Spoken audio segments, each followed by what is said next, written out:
Aujourd'hui, nous célébrons la naissance de notre Seigneur et Sauveur, Jésus-Christ de Nazareth.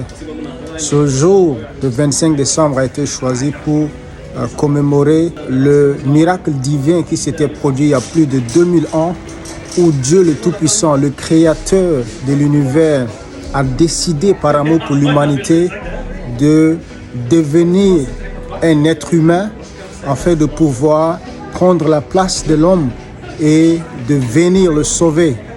Généralement, chaque année autour de cette période, il y a énormément de polémiques et le corps de Christ, les chrétiens sont souvent divisés en deux groupes.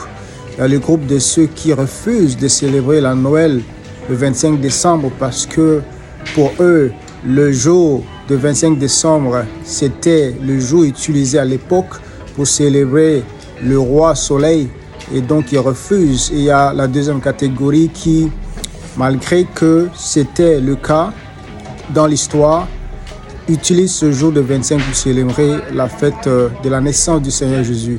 Je suis plutôt de la deuxième catégorie. Vous savez, le diable n'a créé aucun jour. Une année a soit 365 jours ou bien 366 jours. Sur les 365 jours d'une année, le diable n'en a créé aucun. Il n'y a aucun jour qui a été créé par le diable.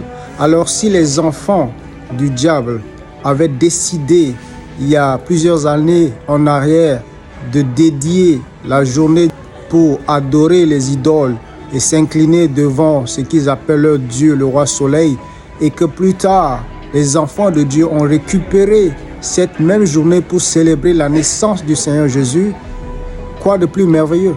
Car le diable n'a créé absolument aucun jour. Et au lieu de nous laisser séparer et diviser par les polémiques de quand est-ce que le Seigneur Jésus était vraiment né, la question primordiale, à mon avis, c'est pourquoi est-ce qu'il était né? Le pourquoi de sa naissance est très capital.